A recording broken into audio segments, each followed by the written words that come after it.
Ladies and gentlemen, here's the undefeated world-ranked southpaw contender, introducing the towering inferno, Sebastian Fundora.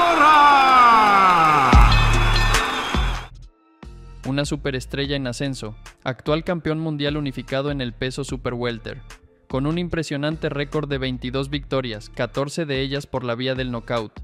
Con 27 años de edad, Sebastián Fundora ya ha logrado lo suficiente para ser considerado uno de los mejores boxeadores del mundo en las 154 libras. Sebastián Fundora tiene el apodo de la Torre Infernal, porque a pesar de pelear en la división Super Welter, Fundora mide 197 centímetros de altura y tiene más de 203 centímetros de alcance en sus brazos. Es decir que Fundora es un verdadero gigante en su división. No hay nadie que siquiera esté cerca de su altura en las 154 libras. Fundora es el boxeador más alto en su división, en todas las divisiones por debajo de la suya y en algunas divisiones por encima también. Y lo más loco de todo es que a pesar de ser tan alto y tener tanta ventaja en alcance sobre sus rivales, Fundora nunca utiliza su largo alcance en contra de sus oponentes. A Fundora le encanta fajarse en el medio del ring, peleando al tú por tú para darle un espectáculo a todos los aficionados. A pesar de pelear 5 divisiones por debajo de los pesos completos, Fundora es más alto que muchos de ellos. Fundora es más alto que el actual campeón unificado de la división Alexander Usyk, más alto que Andy Ruiz Jr., de la misma estatura que Dillian Whyte, de la misma estatura que Luis el King Kong Ortiz, y así con muchos otros peleadores de peso completo. Sin embargo, Fundora siempre ha sido bastante flaco, por eso es que pelea en un peso tan pequeño a pesar de su alta estatura. Pero la verdad es que más que la ventaja por su estatura, la verdadera ventaja que tiene Fundora sobre todos sus rivales es su alcance. Fundora tiene brazos sumamente largos, 203 centímetros. En teoría, Fundora podría ganarle fácilmente a todos sus rivales si se decidiera a tirar puros jab para mantener a sus rivales lejos de él, y ser él el único que pueda conectar golpes en el combate. Si Fundora hiciera esto, sus peleas se tornarían aburridas y repetitivas, pero Fundora podría ganarle a todos fácilmente sin recibir castigo en absoluto. Pero Fundora no pelea de esa manera. Fundora pelea como si sus rivales fueran más altos que él. Fundora se les pega lo más posible y se enfrasca en guerras en el medio del ring, intentando noquear a sus rivales lo antes posible. Y la verdad es que se supone que Fundora, al tener brazos tan largos, estaría en desventaja peleando tan pegado a sus oponentes. El tener brazos tan largos le impide tirar golpes rápidos y efectivos a sus rivales, y le cede la ventaja a ellos en el medio del ring. Pero hasta el momento, esa estrategia agresiva e inusual para un peleador tan imponente le ha funcionado a la perfección a Fundora. Un buen ejemplo de la presión que ejerce Fundora sobre sus rivales, a pesar de sus atributos físicos, sería la pelea que tuvo en contra de Donnie Marshall en febrero del 2019.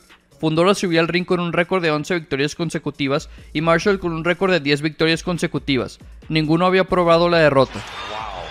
The winner by way of knockout, he is still undefeated, the towering inferno, Sebastián Fundora.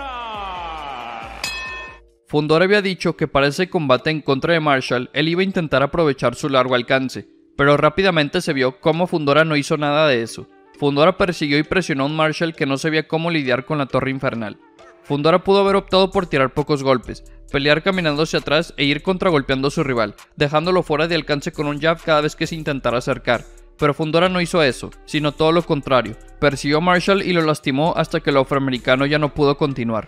Otro ejemplo similar a este, donde se puede apreciar el estilo agresivo y la gran presión que ejerce Fundora sobre sus rivales, es su combate en contra del mexicano Héctor Manuel Cepeda. Cepeda subió al ring con un impresionante récord de invicto de 17 victorias consecutivas. Estando invicto y siendo 100% mexicano, todos esperaban que Cepeda fuese el que presionara a Fundora y que Fundora por fin cambiase su estilo de pelea. Pero una vez más, Fundora salió a lastimar a su rival desde el primer round. No más, no más, no more. He said no more again. He had to tell the referee like 3. Sebastián Towering Inferno Fundora. Después de enfrentar a Marshall y a Cepeda, Sebastián Fundora había logrado noquear a 2 peleadores que se encontraban antes invictos. A ambos los noqueó rápidamente, lo que era indicio de que Fundora ya debía dar un salto de nivel de oposición, por lo que la siguiente pelea de Fundora fue en contra de Yamonte Clark. Clark le había quitado el invicto al ucraniano Ivan Glub y además venía de enfrentarse al ex campeón mundial unificado de peso super welter, el boricua Jason Rosario. Y esta fue la primera vez en la que la Torre Infernal tuvo problemas para lidiar con su rival. Después de 10 rounds, los jueces calificaron la contienda como un empate, y fue en ese momento en el que la racha ganadora de Sebastián Fundora terminó. decision draw. Es verdad que Fundora no ganó el combate, pero tampoco lo perdió. El no ganar le dio a Fundora un nuevo nivel de motivación para trabajar aún más en el gimnasio y regresar al camino del triunfo. Y lo bueno es que no tuvo que perder su récord invicto para recibir esa nueva motivación. Muchos boxeadores se concentran más una vez pierden por primera vez. El perder los motiva a esforzarse aún más para nunca más volver a ser derrotados. De cierta manera es un nuevo nivel de inspiración que solo obtienes cuando pierdes. Pero este empate tuvo el mismo efecto sobre Fundora. El no ganar lo motivó aún más. Esa motivación se vio reflejada en su combate en contra del experimentado mexicano Jorge Cota. Cota subió al ring con un récord de 30 victorias, de las cuales 27 habían sido por nocaut.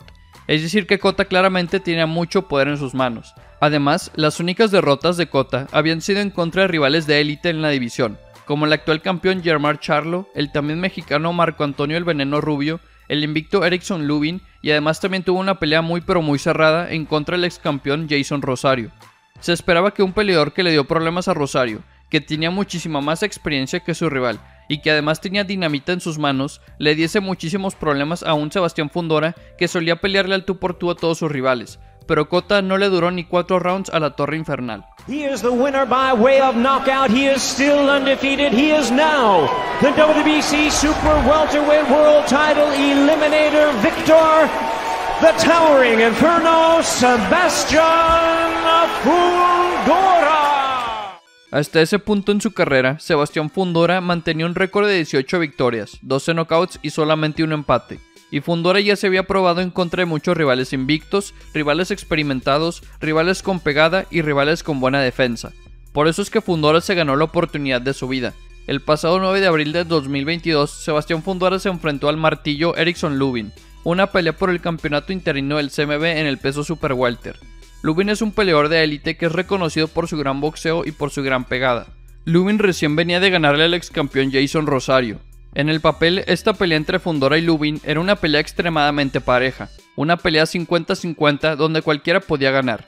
De un lado tenías a la Torre Infernal, que le sacaba 16 centímetros de altura y 14 centímetros de alcance a su rival, que tiene un estilo agresivo pero que podría optar por pelear a la distancia si quisiera, y que además tiene mucha pegada. Y del otro lado tienes al Martillo, que tenía más experiencia que su rival, que ya se había enfrentado a campeones y ex campeones del mundo, y que también tenía muchísima pegada. Si no vieron este combate, los invito a hacerlo, ya que de momento ha sido una de las mejores peleas de lo que va de este 2022. Desde el primer round, ambos boxeadores salieron a darlo todo. Ambos recibieron castigo, ambos se fueron al suelo. Y al final, la esquina de Lubin decidió tirar la toalla debido al tremendo castigo que Fundora le estaba propinando a Lubin a lo largo del combate.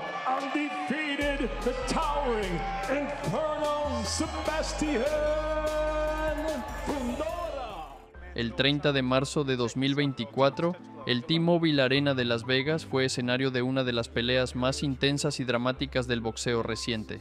Sebastián Fundora contra Tim Tszyu, un combate pactado a última hora, lleno de sangre, estrategia y determinación, que mantuvo a los fanáticos al borde del asiento desde el primer campanazo. La noche no solo marcó un punto de inflexión en las carreras de ambos peleadores, sino que también dejó una huella imborrable en la división Super Welter. Tim Tszyu, hijo del legendario Kostya Tszyu, llegaba como campeón mundial de la OMB en las 154 libras y con un récord invicto de 24 victorias. Había ganado el título interino frente a Tony Harrison y luego fue elevado a campeón absoluto tras la inactividad de Jermell Charlo. En octubre de 2023 defendió con éxito su cinturón frente a Brian Mendoza, consolidando su estatus como uno de los peleadores más sólidos de la división. Originalmente su rival en esta velada iba a ser Keith Thurman, pero una lesión dejó a este fuera de combate, dejando a Tszyu sin oponente a pocas semanas del evento. Sebastián Fundora, conocido como The Towering Inferno por su estatura de más de 1.96 metros, era considerado uno de los contendientes más incómodos de la categoría gracias a su inusual físico y estilo agresivo. Venía de sufrir su primera derrota profesional ante Brian Mendoza en abril de 2023, por lo que esta pelea representaba una oportunidad inesperada para reivindicarse. Con solo 11 días de anticipación, aceptó el reto de enfrentarse a Tszyu por el título unificado, en lo que prometía ser una batalla de estilos y determinación. Desde el inicio, el combate fue una guerra. En el segundo asalto, un momento fortuito marcó el rumbo de la pelea. Un codazo accidental de Fundora abrió un corte profundo en la frente de Tszyu. A partir de ahí, el australiano peleó con una desventaja crítica, ya que la sangre que emanaba de su herida le dificultaba la visión. A pesar de ello, nunca dejó de presionar, buscando acortar la distancia para castigar el cuerpo de su oponente. Fundora, por su parte, se apegó a una estrategia disciplinada. Utilizó su alcance y su jab para mantener a raya a Tszyu, evitando los intercambios en corta distancia que favorecían al australiano. Aunque también recibió castigo y terminó con la nariz rota y sangrando por la boca, el estadounidense mostró una madurez táctica notable y un aguante físico extraordinario. Ambos peleadores ofrecieron una muestra de coraje y resistencia pocas veces vista. Round tras round, con el rostro cubierto de sangre, Tszyu avanzaba como un guerrero cegado, mientras Fundora respondía con precisión y volumen. El público fue testigo de una batalla sangrienta que recordó a las guerras del boxeo clásico.